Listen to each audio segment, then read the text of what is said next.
Alors, leçon sur le futur proche.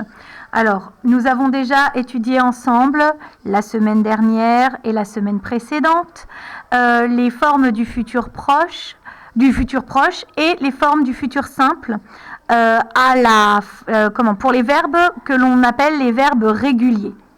Ici, si vous regardez cet ensemble de verbes, nous avons le verbe profiter, que l'on retrouve plusieurs fois, le verbe indiquer, que l'on retrouve 2 fois, le verbe envahir, que l'on retrouve 2 fois aussi, le verbe couvrir.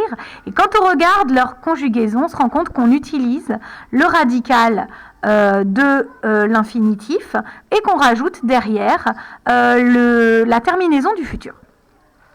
Par contre, dans cet ensemble de verbes, on a le verbe qui se conjugue comme ça, vous irez. Donc, si vous cherchez dans votre petite tête, vous allez vous rendre compte que vous irez, en fait, c'est le verbe aller. Le verbe aller, on est d'accord, il ne s'écrit pas du tout comme ça. Nous avons ici le radical qui a totalement changé. Si le radical a totalement changé, c'est qu'à ce moment-là, j'ai affaire à un verbe irrégulier. Irrégulier pourquoi ? Parce que le radical a changé. Alors maintenant, nous allons regarder cet exercice. Dans cet exercice, on a à conjuguer au futur simple en fonction du pronom indiqué. Et ce futur simple avec les verbes qui sont là, peut-être qu'avant, je vais d'abord me poser des questions et me demander, est-ce que j'ai affaire à un verbe régulier ou à un verbe irrégulier ? Pour le savoir, vous allez prononcer dans votre bouche le verbe au futur. Prenons par exemple le verbe arriver. Ça donne j'arriverai. J'arriverai. Je retrouve arriver dedans, verbe régulier. Mettre. Verbe régulier, tu mettras. Il ouvrira, verbe régulier. Rendre. Verbe régulier, nous rendrons. Vous choisirez, verbe régulier. Ils riront, verbe régulier. Donc ici, je me rends compte que j'ai 2 lignes avec que des verbes réguliers. Donc, on a déjà étudié la conjugaison de ces verbes-là la semaine dernière et la semaine d'avant, et nous savons comment former ce fameux futur. Je est le verbe crier. Je crierai. C'est un verbe régulier, mais il y a une petite coquetterie à l'intérieur. On verra ça tout à l'heure. Tu saisiras. Elle, on ne dit pas elle venira. On dit elle viendra. Verbe irrégulier, puisque je vais changer le radical. Nous conduirons. Vous jouerez. Également verbe régulier. Il y a une petite coquetterie et je vous explique ça tout à l'heure. Et ils débattront, donc verbe régulier. Donc, cet exercice-là, ok, nous avons affaire à des verbes réguliers. Moi, ce que je vais vous demander, c'est de mettre en pause, de regarder cet exercice et de le faire sur votre cahier d'entraînement. Une fois que vous aurez terminé cet exercice, un peu comme une recherche en fait, vous remettez en play et vous verrez la suite donc de la leçon. Vous êtes prêts ? On met en pause. Vous avez rallumé et donc j'attire votre attention sur l'aide-mémoire, unité 24, le futur. Tout à l'heure, lorsque je vous ai demandé de réfléchir sur certaines petites coquetteries, comme je dis, c'est qu'en fait, quand je prononce le verbe au futur, il y a des lettres que je n'entends pas. On se retrouve avec des lettres muettes à l'intérieur du verbe. Prenons par exemple, tu joueras. On ne dit pas tu joueras. Tu joueras. Mais je réécris la totalité de mon infinitif. Je n'entends pas le E, mais je l'écris quand même. Et ensuite, j'écris la terminaison. On va avoir la même chose avec nous crierons. Crier, je garde le E, même s'il est muet, et je rajoute la terminaison. Il ou elle oublieront. On ne dit pas ils ou elles oublieront. Oublieront. Et le E est une lettre muette au centre du mot, mais je l'écris quand même. Ici, j'ai des verbes en ER, avec certains qui ont quelques petites coquetteries, mais je garde l'infinitif et je mets la terminaison du futur. Maintenant, je regarde les autres verbes. Nous sommes toujours dans des verbes réguliers. Le verbe partir, écrire, répondre, dormir, comprendre et guérir. Pour le verbe partir, pour le verbe dormir et le verbe guérir, nous avons du régulier complet, c'est-à-dire que je reprends la totalité de mon infinitif et je lui rajoute cette terminaison du futur.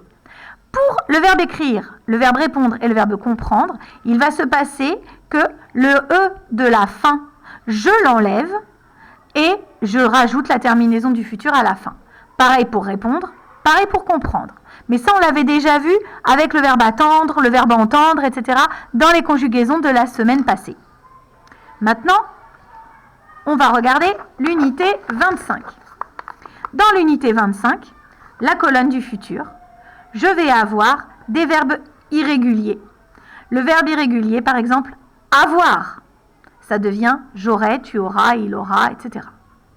Le verbe irrégulier être, je serai, tu seras, il sera, etc. Bon, pour cette colonne-là, je suis désolée les enfants, mais il n'y a aucun secret, il faut apprendre par cœur. Le radical change, pas les terminaisons, ça reste toujours les mêmes terminaisons qu'au futur, mais le radical change. Et ça, pour le coup, c'est très important. Faire, je ferai, mon radical a changé, FE et pas FAI. Dire, bon, lui, ça reste quand même, pour le futur en tout cas, un verbe qui ressemble à un verbe régulier. Aller, bon, on l'a vu tout à l'heure, le A2L change en IR. Venir, alors là, j'ai un VIENDRAI que l'on retrouve. Voir, je verrai.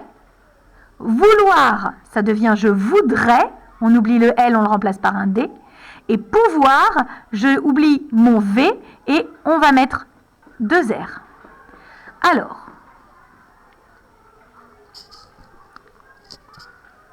cette colonne de l'unité 25, on va commencer à la réapprendre. À l'apprendre en tout cas. Donc, pour demain, je veux que l'on se concentre sur le verbe avoir, c'est-à-dire que vous allez retrouver la conjugaison complète. Le verbe être, on retrouve la conjugaison complète. Une fois qu'on a le radical, vous connaissez déjà toutes les terminaisons, vous pouvez donc rechercher ce fameux radical qui a changé, cette terminaison qui reste celle du futur, et vous me trouvez la totalité de la conjugaison, et du verbe avoir et du verbe être. Ça marche? Ok. Ici, on avait déjà proposé à l'explication de la consigne une première explication. J'arriverai, vous vérifiez, c'est AI à la fin. Tu mettras, j'enlève le E, je mets AS. Il ouvrira, je mets un A. Nous rendrons, j'enlève le E, ONS. Vous choisirez, EZ. Ils riront, j'enlève le E, ONT. Je crierai, alors je garde crier et je rajoute AI, même si le E, je ne l'entends pas. Tu saisiras, j'écris saisir, puis AS. Elle ne venira pas, hein, elle viendra. Alors là, je peux venir regarder à l'intérieur de mon unité 25 et je vais à la ligne du verbe venir. Je viendrai, tu viendras, AS. Elle viendra, c'est ça, elle viendra, A. Je reprends le début qui est ici et donc ça donnera VIENDRA. Nous conduirons, j'enlève le E, ONS. Vous jouerez, je garde jouer en entier et je mets EZ à la fin en sachant que c'est pas parce que je l'entends pas qu'il ne s'écrit pas. Ils débattront, j'enlève le E et je mets ONT à la fin. Voilà, donc pour demain, non seulement je voudrais que vous commenciez à travailler la liste 31 colonne 1. Ensuite, je voudrais que vous revoyiez l'unité 24 sur l'aide-mémoire, que vous regardiez bien ça avec ce qu'on a fait déjà la semaine dernière, que vous appreniez le verbe avoir et le verbe être après les avoir retrouvés grâce aux terminaisons que vous connaissez déjà. D'accord? Donc c'est déjà pas mal. Et petit aparté, la strophe numéro 1 et la strophe numéro 2, normalement, elles doivent commencer à être reçues dans la poésie. On continue et on commence à apprendre la strophe numéro 3. Voilà. Bon, bah écoutez, mes enfants, mais néanmoins élèves, je vous fais un gros coucou, je vous embrasse. J'espère que tout va bien à la maison. Et puis, je vous dis, normalement, à demain pour de nouvelles aventures. Voilà. Je vous fais plein de bisous. Salut!